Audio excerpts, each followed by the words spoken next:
Feliz sábado. Qué privilegio estar aquí esta mañana. Qué lindo día nos ha dado el Señor.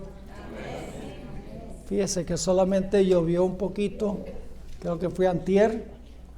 Según entiendo, tuvieron mucho viento en el Camporí. Tumbó algunas carpas.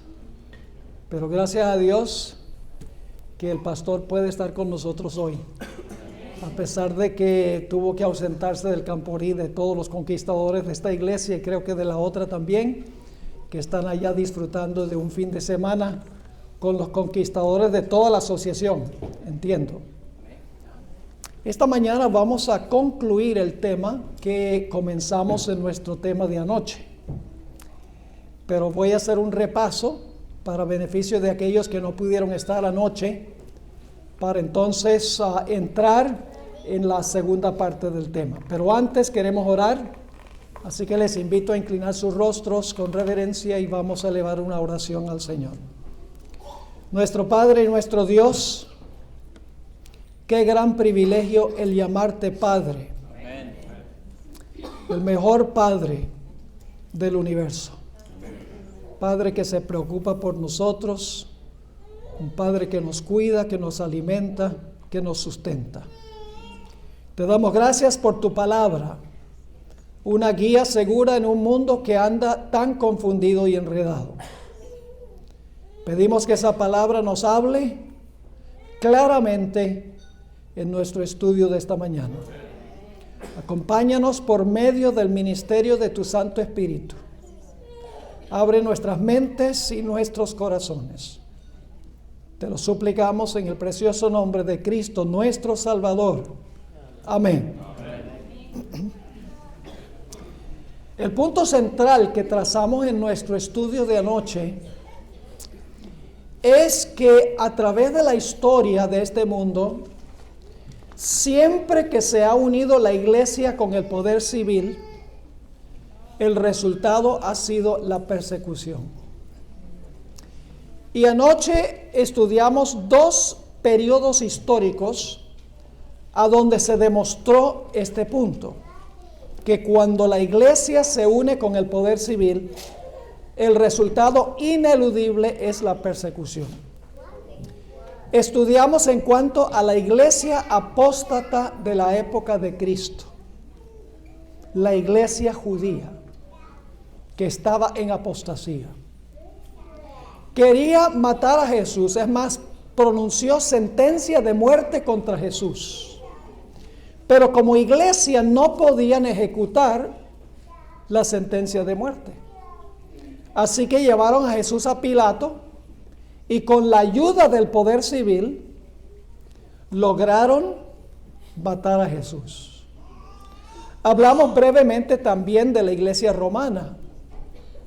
Durante los 1260 años, la iglesia romana de por sí no acababa con los mártires. Lo que hacía la iglesia romana era apelar a los poderes civiles de Europa y a través de los poderes civiles acabó también con los que discrepaban de sus prácticas y sus enseñanzas. Ahora nosotros sabemos que este fenómeno se va a repetir con el pueblo de Dios al final de la historia. Sabemos que una vez más la iglesia apóstata, la iglesia romana apóstata, junto con las iglesias protestantes apóstatas, van a unirse con los poderes civiles del mundo para perseguir a un pequeño remanente que no está dispuesto de transigir en sus doctrinas y sus prácticas. Ese es el tema que vamos a trazar en nuestro estudio de esta mañana. Hablemos primero de algunas cosas que ocurrieron a partir del día del Pentecostés. Ustedes saben que Dios derramó su Espíritu Santo sobre la iglesia en el Pentecostés. Y Dios le dio a la iglesia, Cristo le dio a la iglesia una misión que cumplir. Y esa misión que cumplir iba acompañada del poder del Espíritu Santo. Vamos a leer el libro de los Hechos de los Apóstoles, capítulo 1 y el versículo 8, a donde se describe esa misión que le dio Cristo Jesús a su iglesia. Hechos 1 y el versículo 8. Aquí dice Jesús a sus discípulos: pero recibiréis poder cuando haya venido sobre vosotros el Espíritu Santo. ¿Qué iban a recibir? Poder. ¿Con qué propósito? ¿Cuál era el propósito del poder? ¿Saltar en la iglesia? ¿Rodar en los pasillos de la iglesia? No. ¿Cuál era el motivo de recibir el Espíritu Santo? ¿Cuál era la consecuencia? Pero recibiréis poder cuando haya venido sobre vosotros el Espíritu Santo, y me seréis testigos en Jerusalén, en toda Judea, en Samaria y hasta lo último de la tierra. Recibieron poder del Espíritu Santo para poder proclamar ¿qué? El Evangelio de Cristo. Y Dios le dio a la iglesia una espada para cumplir su misión. Noten Efesios 6 y el versículo 17. Efesios 6 y el versículo 17. Dice allí, en un texto muy bien conocido: y tomad el yelmo de la salvación y la espada del Espíritu, que es la palabra de Dios. ¿Cuál espada le dio Dios, le dio Cristo a la iglesia? La espada del Espíritu, que es la palabra de Dios. ¿Cómo usa la iglesia la espada del Espíritu? La usa haciendo lo que yo estoy haciendo ahora, predicando la palabra. Y cuando se predica la palabra, cual espada aguda, penetra hasta el partir del cuerpo, el alma y el espíritu, y convierte a los seres humanos. Es decir, la espada que Cristo le dio a la iglesia fue la espada, la palabra de Dios, acompañada del poder del Espíritu Santo. Dios nunca le concedió a la iglesia la espada del poder civil. Solo la Biblia, para predicarla con poder, para cambiar corazones y así cambiar la conducta de la gente teniendo un corazón nuevo. El Señor Jesucristo dijo algo muy interesante. En Mateo 10, 34 al 39, Jesús dijo algo muy extraño. No suena como si fuera Jesús, porque la Biblia nos dice que Jesús es el príncipe de paz. Cuando Jesús nació, los ángeles cantaron paz en la tierra y buena voluntad para con los hombres. Jesús es el que trae paz. Pero aquí encontramos lo siguiente: no penséis que he venido para traer paz a la tierra. Está hablando Jesús. No he venido para traer paz, sino espada. ¡Wow! Está raro eso. Ahora, ¿quién iba a usar la espada? ¿La iglesia iba a usar la espada o la espada se iba a levantar contra la iglesia? Ahí está el punto. Cuando se predica el evangelio, se levanta ¿qué cosa? La espada contra la iglesia. Es otra espada. En un momento vamos a ver que esa es otra espada. No es esta. Otra espada se levanta contra la iglesia. Ya vamos a hablar sobre esa espada. Sigue diciendo Jesús: porque he venido para poner disensión al hombre contra su padre, a la hija contra su madre y a la nuera contra su suegra. Oye, pero Jesús no viene a traer unión, pues. Unidad. Y aquí dice que trae división. En vez de paz, ¿trae qué? La espada. Sigue diciendo: y los enemigos del hombre serán los de su casa. Y luego Jesús advierte: el que ama a padre o madre más que a mí no es digno de mí. El que ama a hijo o hija más que a mí no es digno de mí. Y el que no toma su cruz y sigue en pos de mí no es digno de mí. El que haya su vida la perderá, y el que pierde su vida por causa de mí la hallará. Permítame darles un ejemplo de esto. Yo tuve el privilegio de enseñar teología por 6 años en la Universidad Adventista de Colombia, en la ciudad de Medellín. Un día estaba yo sentado entre clases y vino uno de mis alumnas y empezamos a hablar. Y ella me contó cómo llegó a estar allí en la universidad.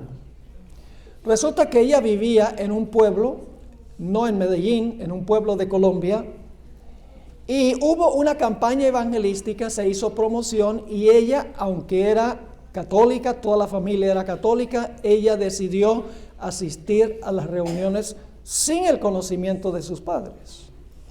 Asistió a la serie de conferencias, aceptó el mensaje y tomó su decisión de bautizarse y unirse a la iglesia adventista. El evangelio la había impactado, había alcanzado su corazón, había traído conversión, y ahora ella sentía que debía manifestar públicamente el cambio en su vida siendo bautizada. Regresó a su casa y le dijo a sus padres: yo he estado asistiendo a un ciclo de conferencias de la iglesia adventista. Estoy convencida de que el mensaje que ellos predican es el mensaje bíblico, y yo he tomado la decisión de bautizarme. Los padres le dijeron: si tú te bautizas en esa iglesia, ya tú no eres nuestra hija. Te vamos a echar de la casa. Ustedes conocen otros casos semejantes a estos, indudablemente. Ella dijo a sus padres: yo los respeto a ustedes, la Biblia dice honra a tu padre y a tu madre, pero hay un servicio y una honra mayor que esa, y es que es menester obedecer a Dios antes que a los hombres. Y aunque yo los amo a ustedes, mi amor para con Dios es mayor. Así que se bautizó.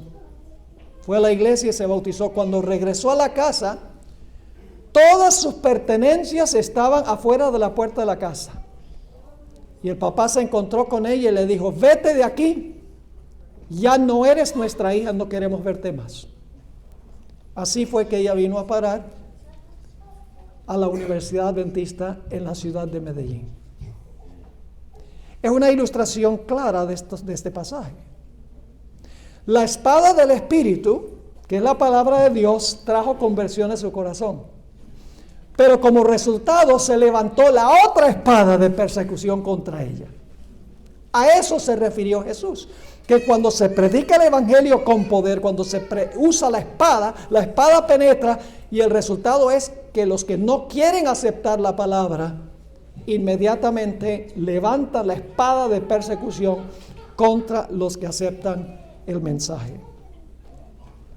Ahora hablemos un poco de la otra espada perseguidora. Vamos al libro de los Romanos, el capítulo 13 y el versículo 1 al 10.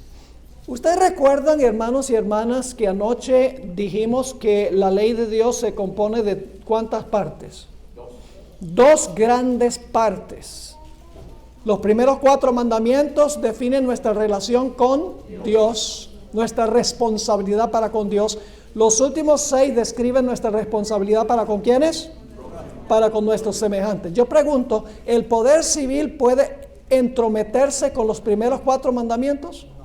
No, porque esa es mi responsabilidad con Dios. El poder civil no puede tener nada que ver con los primeros 4 mandamientos. Si yo quiero arrodillarme y adorar este púlpito, el poder civil no me puede decir que no puedo. Tengo que arreglármelas con Dios. Si yo quiero hacer imágenes e inclinarme ante las imágenes, el poder civil no puede decir que yo no puedo hacer eso. Porque el asunto de la adoración le pertenece a Dios. El poder civil no puede tener nada que ver con eso. Si yo quiero abusar del nombre de Dios, el poder civil no puede entrometerse con eso, porque el problema es entre mí y Dios, no con el poder civil.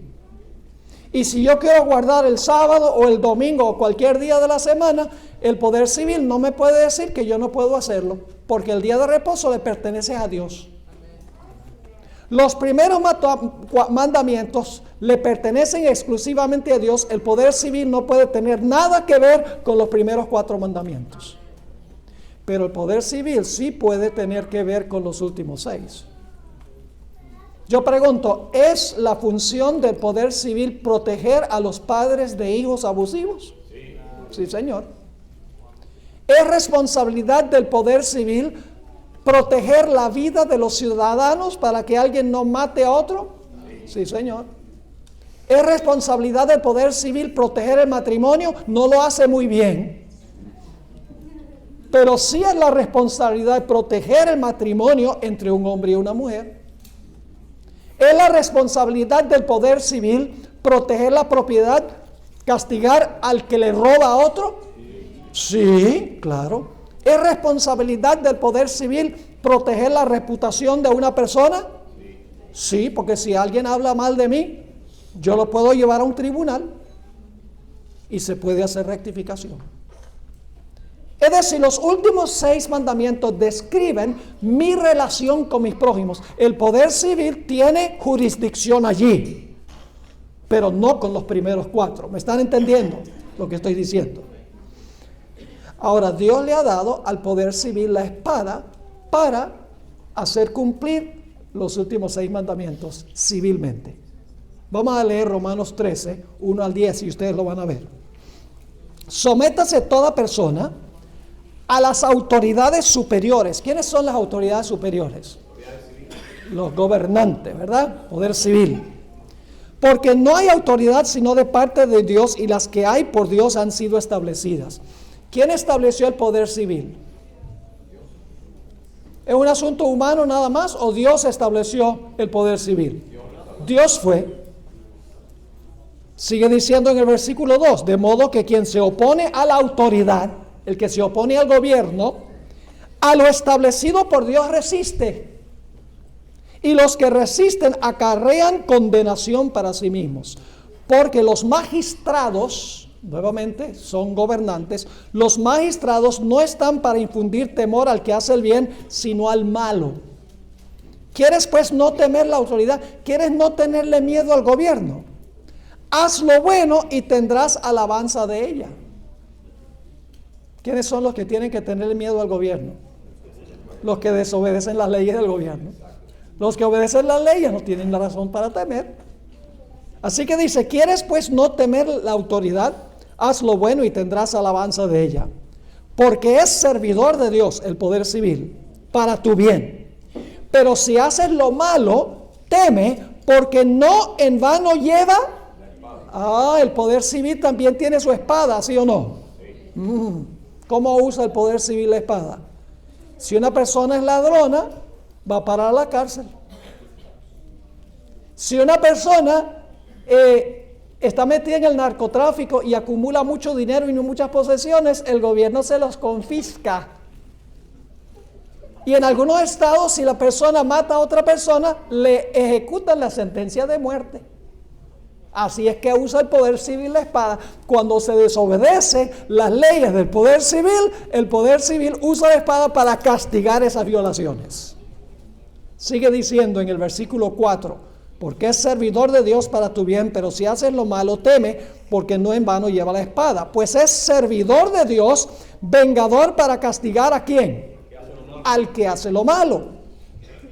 Por lo cual también es necesario estarle sujetos. Está escribiéndole a cristianos, dice Pablo, debemos obedecer las leyes civiles, dice el apóstol Pablo. Y luego dice, no solamente por razón del castigo, es decir, debemos estarle sujetos al gobierno, no solamente por razón del castigo, es decir, no solamente porque tenemos miedo de que el poder civil nos vaya a usar la espada para castigarnos. Es decir, llegamos a un semáforo y decimos, uy, mejor me paro en el semáforo porque si no me dan un ticket. ¿Ve? Esa no es la razón principal. Dice, por lo cual es necesario estarle sujetos no solamente por razón del castigo, sino también por causa de la conciencia, porque es lo correcto. ¿Están conmigo o no están conmigo? ¿Saben cómo yo miro un semáforo? Cuando yo veo un semáforo, y ustedes dicen que eso es ridículo, yo no lo pienso así, pero yo sí. Cuando yo llego a un semáforo en rojo, yo digo, me voy a parar. porque si me paso choco y puedo matar a alguien. Pensando en los demás, no en el ticket que me van a dar a mí. Versículo 6. Pues por esto también pagáis los tributos. ¿Por qué pagamos taxes? Para que el gobierno haga su trabajo e imponga las leyes civiles. Pues por esto pagáis también los tributos, porque son servidores de Dios que atienden continuamente a esto mismo. Pagad a todos lo que debéis. Al que tributo, tributo, al que impuesto, impuesto, al que respeto, respeto, al que honra, honra. Es decir, así debemos tratar a los poderes civiles. Pero ¿cuál es la jurisdicción del poder civil? ¿Será que el poder civil puede implementar y obligar a la gente a guardar los primeros 4? No, sigamos leyendo. Versículo 8, no debáis a nadie nada, sino el amaros unos a otros, porque el que ama al prójimo ha cumplido la ley. ¿Con qué tabla de la ley tiene jurisdicción el poder civil? La segunda. Con la segunda tabla. Y luego, por si acaso alguno no lo entiende, el apóstol Pablo va a citar los mandamientos, los últimos. Porque no adulterarás, no matarás, no hurtarás, no dirás falso testimonio, no codiciarás, y cualquier otro mandamiento en esta sentencia se resume: amarás a tu prójimo como a ti mismo. El amor no hace mal al prójimo, así que el cumplimiento de la ley es el amor. La jurisdicción del gobierno tiene que ver con la segunda tabla, no con la primera tabla de la ley. El poder civil no puede tener nada que ver con los primeros 4 mandamientos. Si yo quebranto esos mandamientos, el poder civil no me castiga. Tengo que rendirle cuentas ¿a quién? A Dios, porque esos mandamientos son los que describen mi relación con Él. ¿Está claro? Ahora yo pregunto, ¿un cristiano debe guardar la ley porque la ley existe? Sí. Pero tiene una motivación mayor. ¿Por qué nosotros no robamos? Porque me pueden echar a la cárcel. ¿Por qué no cometemos adulterio? Porque el esposo con la que adulteré me puede matar. ¿Esa es la razón? No, los cristianos sí obedecen las leyes, pero tienen una motivación más profunda: el amor al prójimo. Así que Pablo dice, debemos estar sujetos porque es la ley, pero el cristiano tiene una motivación superior, que es amar al prójimo. Ahora, cuando la apostasía entró a la iglesia, primordialmente en la época de Constantino el Grande, la iglesia se unió con el poder civil y empezó a usar el poder civil para imponer las observancias religiosas de la iglesia. En el libro de Hechos de los Apóstoles es muy interesante esto. No hay ni un vestigio de evidencia de que la iglesia haya usado el poder civil para adelantar la obra de Cristo. ¿Han leído ustedes el libro Hechos de los Apóstoles, los 28 capítulos?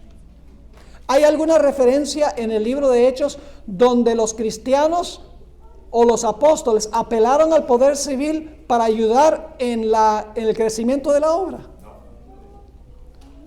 Le dijo alguna vez el apóstol Pablo, mire, maten a ese porque no acepta el cristianismo, porque es un pagano. No, ni un vestigio de que la iglesia haya usado el poder civil para cumplir su misión. La espada del poder civil. ¿Qué espada usaba la iglesia? La iglesia usaba tan solo la espada del Espíritu, que es la palabra de Dios. Pero escuchen bien, repetidas veces en el libro de Hechos, la iglesia apóstata judía apelaba a las autoridades romanas para perseguir a los cristianos. Notemos un ejemplo. Hechos 12, 1 al 3. Hechos 12, 1 al 3. Solo un ejemplo. Y yo tengo aquí más de 20 referencias en el libro de Hechos a donde los judíos, la iglesia apóstata judía, los líderes primordialmente, tratan de convencer a los romanos de que encarcelen, persigan y maltraten a los cristianos. La iglesia apóstata tratando de usar el poder civil para perseguir a los cristianos. Dice en Hechos 12, 1 al 3, en aquel mismo tiempo el rey Herodes echó mano a algunos de la iglesia para maltratarles. Herodes era un gobernante civil, ¿sí o no? ¿Por qué lo hizo? Versículo 2. Y mató a espada a Jacobo, hermano de Juan. Y ahora escuchen esto. Y viendo que esto había ¿qué? Agradado a los judíos, procedió a prender también a Pedro. Eran entonces los días de los panes sin levadura. ¿Qué hicieron los judíos después del día del Pentecostés? Lo mismo que habían hecho con Jesús. Usaron a Pilato, el gobernante civil, para matar a Jesús porque Jesús no concordaba con sus prácticas y sus enseñanzas. Después del Pentecostés siguieron sus malas costumbres, usando al poder civil de Roma para perseguir a los que estaban usando la espada del Espíritu, que es la palabra de Dios. Elena White, en El conflicto de los siglos, página 496, escribió algo muy interesante en cuanto a lo que sucedió con la iglesia primitiva y cómo los judíos y la iglesia romana se unieron con el Estado para perseguir a los fieles. Dice, cuando la iglesia primitiva se corrompió, al apartarse de la sencillez del evangelio y al aceptar costumbres y ritos paganos, perdió el espíritu y el poder de Dios. ¿Qué sucedió? Cuando la iglesia primitiva se corrompió, se apartó de la sencillez del evangelio y adoptó costumbres y ritos paganos, ¿qué perdió? El espíritu y el poder de Dios. Y por lo tanto, ahora ¿qué hace la iglesia? Sigue diciendo. Y para dominar las conciencias buscó el apoyo del poder civil. ¿Cuándo busca la iglesia el apoyo del poder civil? Cuando pierde su poder y cuando pierde el espíritu. Sigue diciendo esta cita. El resultado fue el papado. Es decir, una iglesia que dominaba el poder del Estado y se servía de él, del Estado, para promover sus propios fines y especialmente para extirpar la herejía. Y ahora ella dice que esto se va a repetir. Para que los Estados Unidos formen una imagen de la bestia, es decir, una imagen del papado, de lo que fue el papado, el poder religioso debe dominar de tal manera el gobierno civil que la autoridad del Estado sea empleada también por la iglesia para cumplir sus fines.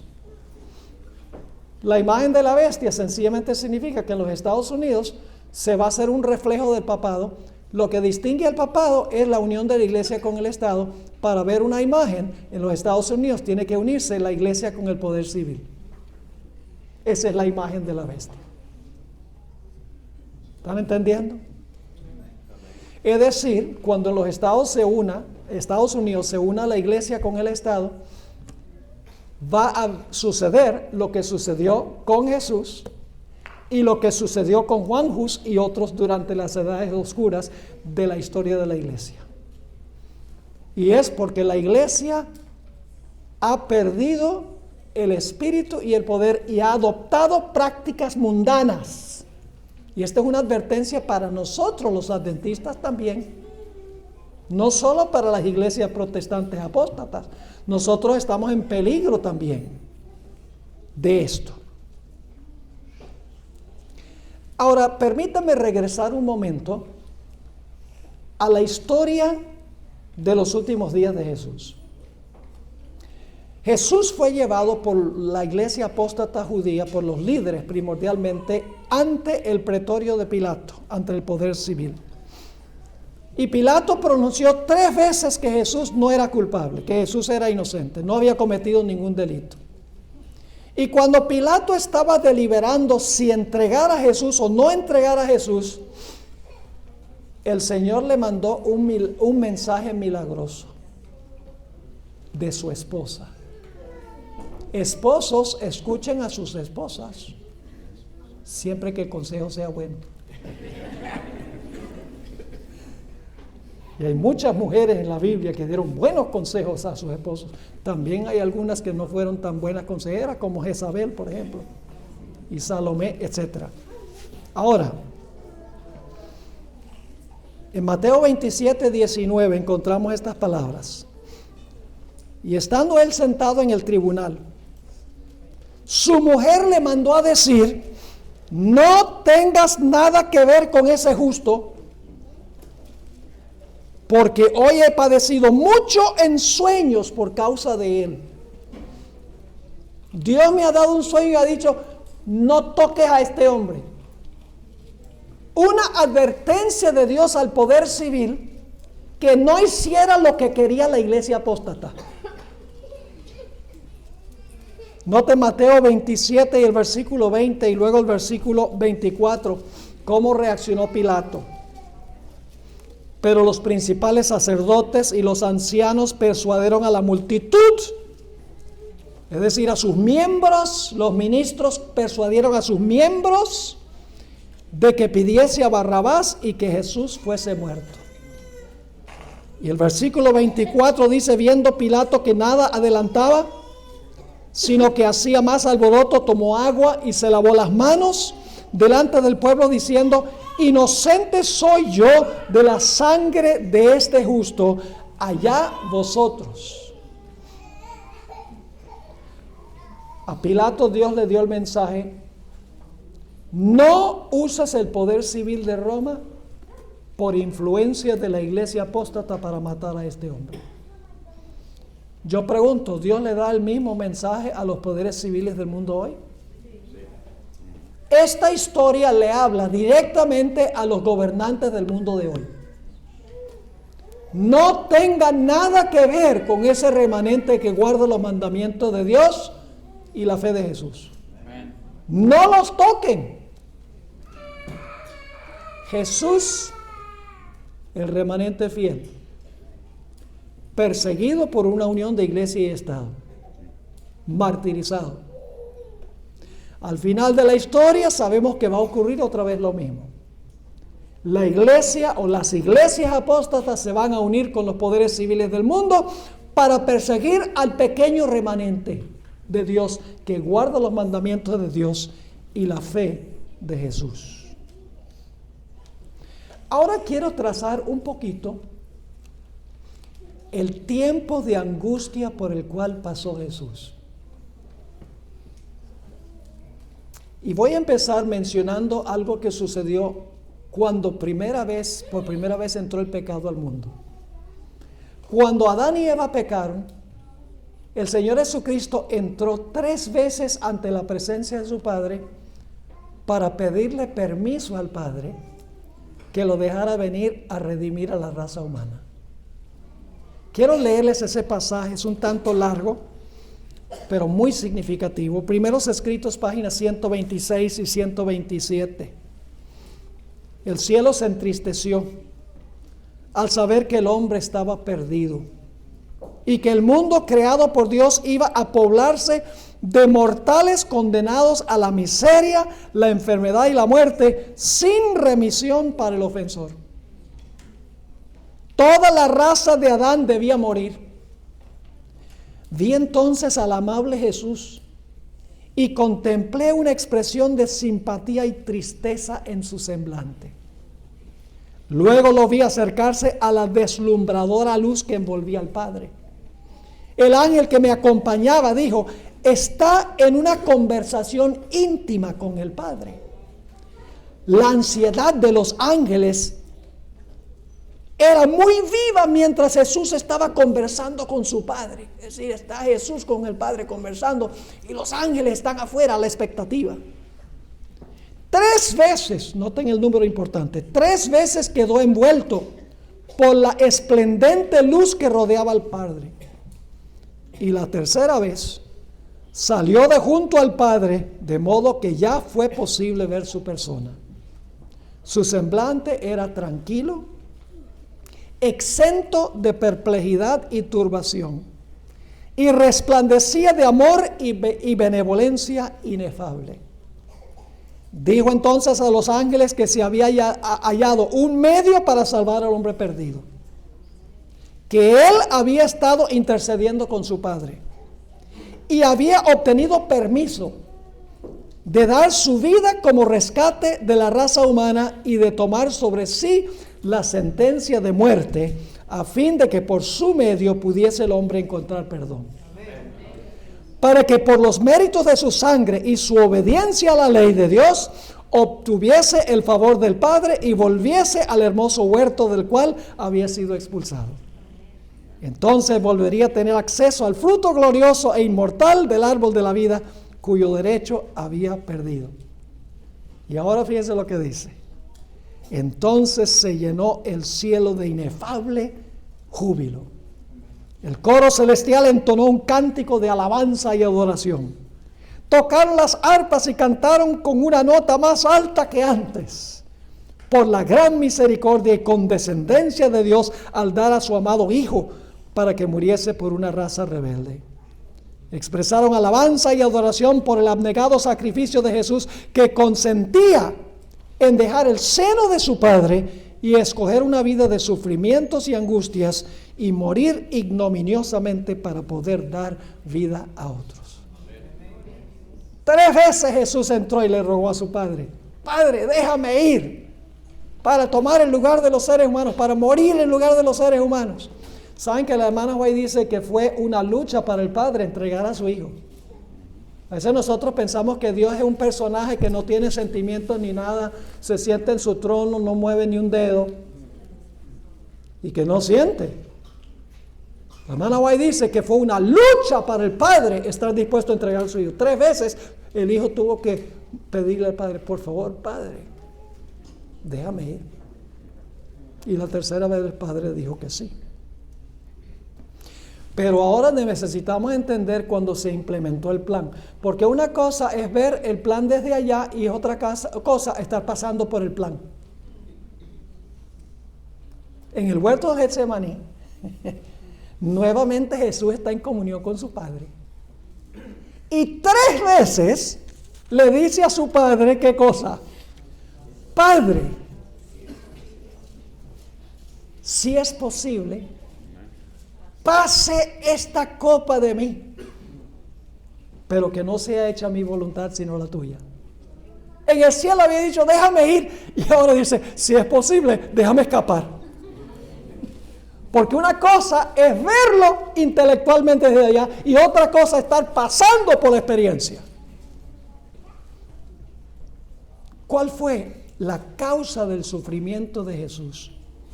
Escuchen esta cita extraordinaria en el Deseado de todas las gentes, el capítulo del Calvario. Escuchen que los enemigos de Jesús no eran solamente los líderes religiosos y las muchedumbres usando a Pilato. Había algo más profundo que causó toda la agonía de Jesús. Dice la sierva del Señor: el gran enemigo y sus huestes cooperaban con los sacerdotes y príncipes. Los sacerdotes, los príncipes, los fariseos y el populacho empedernidos estaban confederados en un frenesí satánico.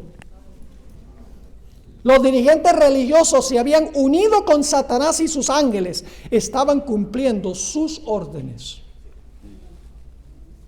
Es decir, los líderes y las muchedumbres estaban completamente poseídas por demonios. Y cuando el Señor Jesucristo estaba en el huerto de Getsemaní, ya los ángeles no cantaron. Cuando Jesús les reveló el plan, dijeron: ¡ay, qué bueno! Y todos alabaron. Pero cuando Jesús estaba pasando por el plan, no cantan. En el Deseado de todas las gentes, página 642, la sierva del Señor explica: los ángeles contemplaron la agonía del Salvador. Vieron a su Señor rodeado por las legiones de las fuerzas satánicas y su naturaleza abrumada por un pavor misterioso que lo hacía estremecerse. Hubo silencio en el cielo, ningún arpa vibraba. Casi podemos captar al reflexionar sobre esto cómo habrá sido eso. Y mientras Jesús pasaba por esta tribulación, por este tiempo de angustia, donde se unió la iglesia con el poder civil para acabar con la vida de Jesús porque no concordaba con sus doctrinas y prácticas, Jesús se sintió separado de su Padre y temía que la separación iba a ser eterna. En el Deseado de todas las gentes, página 701, la sierva de Dios explica en el Getsemaní con fieras tentaciones. Satanás torturaba el corazón de Jesús. El Salvador no podía ver a través de los portales de la tumba. La esperanza no le presentaba su salida del sepulcro como vencedor, ni le hablaba de la aceptación de su sacrificio por el Padre. Temía que el pecado fuese tan ofensivo para Dios que su separación resultase eterna. Es decir, el Señor Jesucristo sintió que nunca más iba a ver el rostro de su Padre. Así se sentía.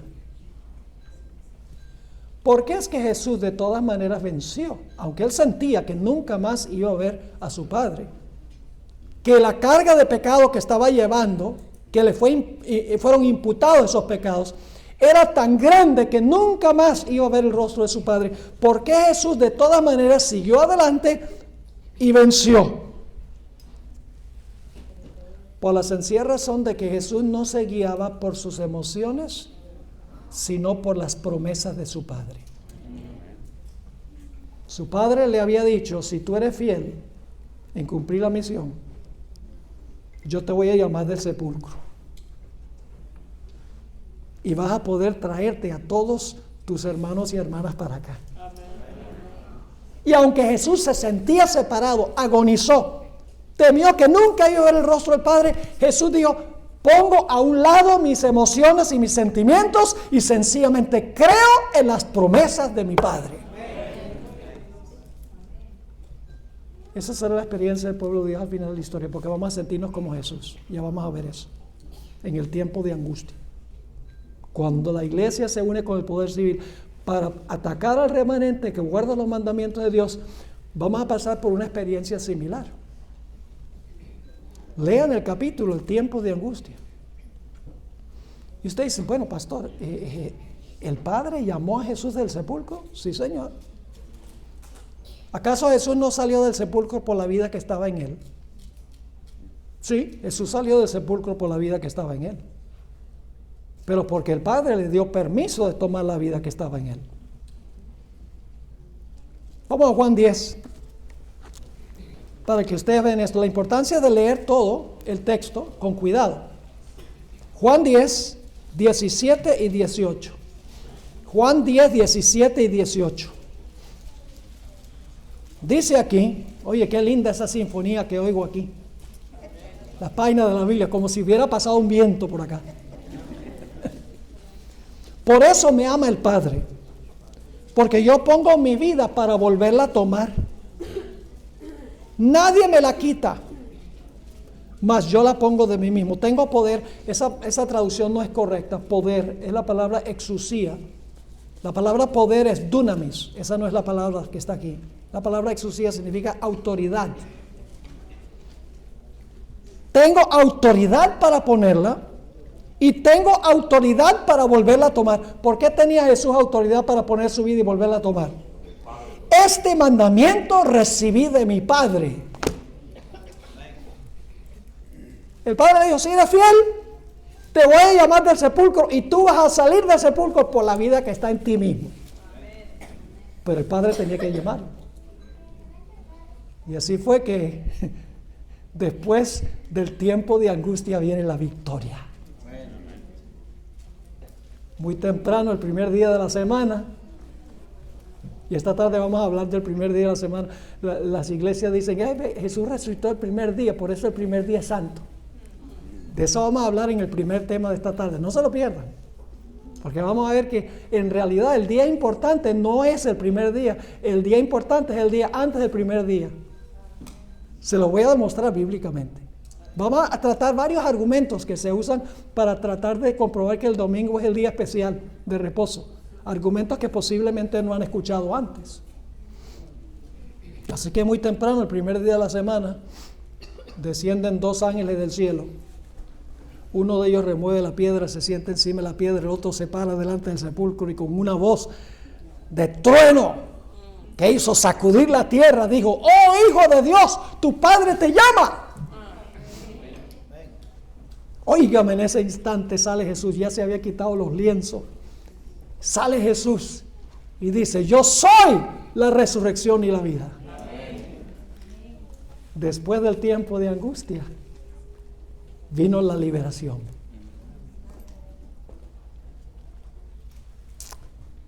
Ahora vamos a ver por unos momentos, antes de terminar, la experiencia por la cual va a pasar el pueblo fiel de Dios. Juan 16, 1 al 3. Vamos a leer solo el 1 y el 2. Juan 16, 1 y 2.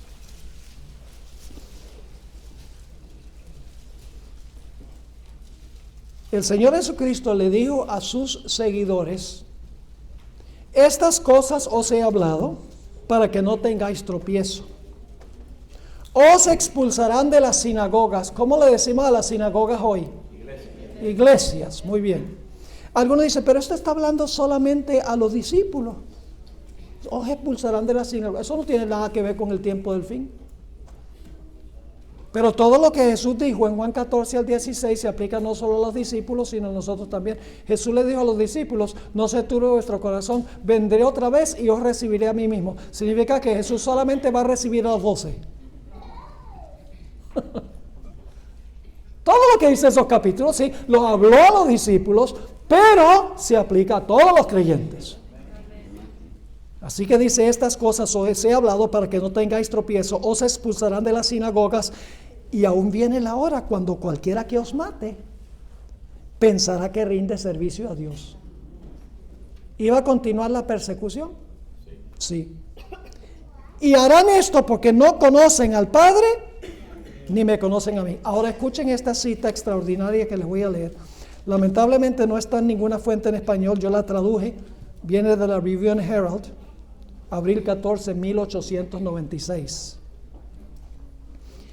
Ustedes se van a dar cuenta aquí que esta cita es prácticamente idéntica a lo que dijo la hermana White en cuanto a quienes estaban activos en los días finales de Jesús. Escribió lo siguiente: las fuerzas de las tinieblas se unirán con agentes humanos. ¿Recuerdan la cita que leímos? Satanás, influyendo sobre los dirigentes, dice: las fuerzas de las tinieblas se unirán con los agentes humanos que se han entregado al control de Satanás, y se revivirán las mismas escenas que ocurrieron cuando Jesús fue juzgado, rechazado y crucificado. ¿Se va a repetir la experiencia de eso? Sí, porque dice: se revivirán las mismas escenas que ocurrieron cuando Jesús fue juzgado, rechazado y crucificado. Al entregarse a las influencias satánicas, los hombres se transformarán en demonios. Y aquellos que fueron creados a imagen de Dios, los que fueron formados para honrar y glorificar a su Creador, se convertirán en habitación de dragones. Y Satanás verá en una raza apóstata su obra maestra de maldad, seres humanos que reflejan su propia imagen. ¡Wow! Hermanos y hermanas, cuando el Señor retire su espíritu de esta tierra, Satanás tendrá total control sobre los impenitentes. Ahora Dios lo limita. Por eso es que este mundo no es peor desastre de lo que está. Pero cuando, la hermana White dice que cuando Dios retire su espíritu de la tierra, Satanás tendrá total control sobre los impenitentes. Este mundo será una selva. Si Dios no protegiera a sus hijos, no sobreviviría ninguno solo. Pero Dios va a ser el refugio de su pueblo. Quiero leerles otra cita del Espíritu de Profecía, también Review and Herald. Abril 14, 1896, en el mismo artículo la hermana White escribió: al acercarnos al final de la historia, Satanás obrará de una manera sutil. Empleará todo su poder engañador contra los sujetos humanos a fin de completar su obra de seducir a la familia humana. Tan engañosa será su obra que los hombres harán como hicieron en los días de Cristo. Y cuando se les pregunte: ¿a quién queréis que os suelte, a Cristo o a Barrabás?, el grito casi universal será: Barrabás, Barrabás. Y cuando se les haga la pregunta: ¿qué haré con aquel que llamáis el rey de los judíos?, el clamor nuevamente será: crucifícale. Cristo estará representado por aquellos que han aceptado la verdad y quienes identifican sus intereses con los de su Señor. El mundo se ensañará contra ellos de la misma manera que se ensañó contra Jesús. Una repetición. Sigue escribiendo: el mundo se ensañará contra ellos de la misma manera en que se ensañó contra Jesús. Y los discípulos de Cristo sabrán que no se les tratará mejor que lo que fue su Señor. Pero Cristo identificará sus intereses con los de aquellos que lo han aceptado como Salvador personal. Cada insulto, cada reproche, cada acusación falsa contra ellos, por los que se apartaron su oído de la verdad para creer a las fábulas, recaerá sobre los culpables, quienes se lo hicieron a Cristo en la persona de sus santos. Yo pregunto, ¿durante el tiempo de angustia el pueblo de Dios se va a sentir separado de Dios? Como que nunca van a ver el rostro de Dios. Escuche esta cita: conflicto de los siglos 776 y 676 y 677. Esto es el capítulo, el tiempo de angustia, que será nuestro Getsemaní. Hermanos y hermanas, ¿está nuestra fe tan arraigada en Cristo que ni el cielo, ni la tierra, ni el infierno, ni nada pueda sacudir nuestra confianza en Jesús? Tendremos que estar en esa condición. Significa que tenemos que cambiar nuestros gustos y nuestros hábitos por el poder del Espíritu Santo.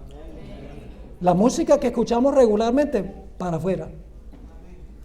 Los programas de televisión que vemos, para afuera. Las películas, sí, porque hoy en día todo el mundo va al cine. Adventistas, como que el cine ha tenido una conversión. Y el pastor Boris es un fanático porque él dice que hay que dejar todas esas cosas. Hermanos y hermanas, cuando nos entregamos a Cristo, esas cosas salen volando.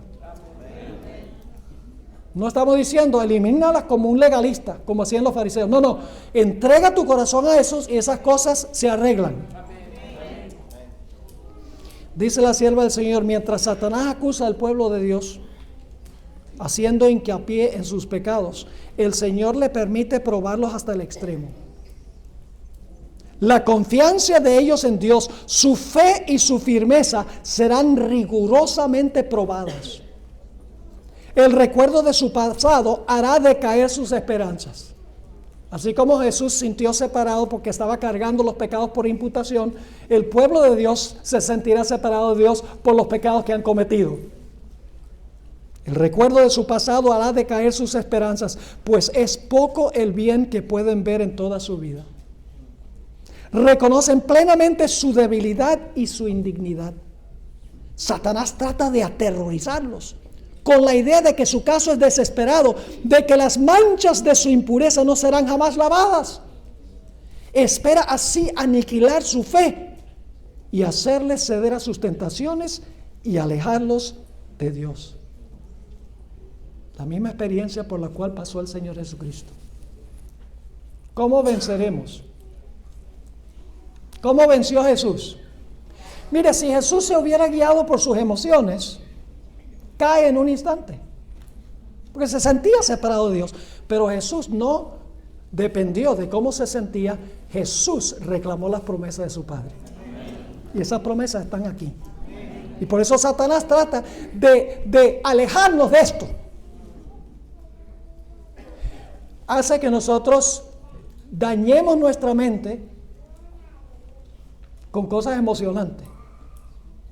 Imagínense un niño que los padres lo que han hecho es darle papitas y cookies y cake y todas esas cosas. Y entonces el papá viene un día y en una mano tiene un donut y en la otra mano una zanahoria. ¿Qué va a escoger? ¿La zanahoria? Olvídese. Porque se ha adiestrado. El apetito es ese. En otras palabras, hay que cambiar el apetito.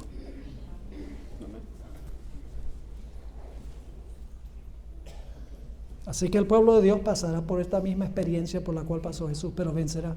Una vez yo tuve una hermana en una iglesia que yo pastoreé en Wyoming, que vino y me dijo: pastor, yo no siento que Dios me haya perdonado. Yo tengo este pecado que he estado cometiendo, no siento que Dios me haya perdonado. Y le dije: bueno, ¿te has arrepentido? Dice: sí. ¿Lo has confesado? Sí, lo he confesado, pero no me siento perdonada. Le dije: pero si te has arrepentido y lo has confesado, ¿cómo es que tus emociones te dicen que no te sientes perdonada? Dice: que no me siento perdonada. Le dije: mire, el perdón de Dios, el aceptarte el perdón de Dios, nada tiene que ver con la forma como tú te sientes. Dios dice: si confesamos nuestros pecados, Él es fiel y justo para perdonar nuestros pecados y limpiarnos de toda maldad. Créelo, no porque lo sientes, sino porque Dios lo dice. Así tendrá que vivir el pueblo de Dios. Quiero leer 2 citas para terminar. Los tiempos de apuro y angustia, conflicto de los siglos 6, 79, los tiempos de apuro y angustia que nos esperan requieren una fe capaz de soportar el cansancio, la demora, el hambre, una fe que no desmaye a pesar de las pruebas más duras. El tiempo de gracia, eso es ahora, les es concedido a todos a fin de que se preparen para aquel momento. La otra cita, Review and Herald, abril 24, 1896. Los agentes de Satanás están aprovechando su última oportunidad para desarrollar ante el mundo, ante los ángeles y ante los seres humanos los verdaderos principios de sus atributos. Es decir, Satanás ahora está obrando para que a través de los seres humanos se revelen sus atributos. ¿Y el pueblo de Dios qué? Termina la cita: el pueblo de Dios debe ahora pararse como representantes de los atributos del Padre y el Hijo. Son los 2 batallones. Así que, hermanos y hermanas, la amonestación que Dios me ha dado hoy en este sermón es que nosotros nos pongamos serios con el Señor. Estamos viviendo en los últimos momentos de la historia. Todas las señales lo indican. El mundo se está desbaratando. Nuestra propia iglesia está en proceso de desintegración. Riñas y peleas, problemas doctrinales. Nosotros debemos ser el pueblo que se une sobre la plataforma de la verdad. Un pueblo que vive diferente que el mundo. No nada más para ser diferentes, sino porque amamos a Jesús, queremos reflejar el carácter de Jesús. ¿Es ese tu deseo hoy?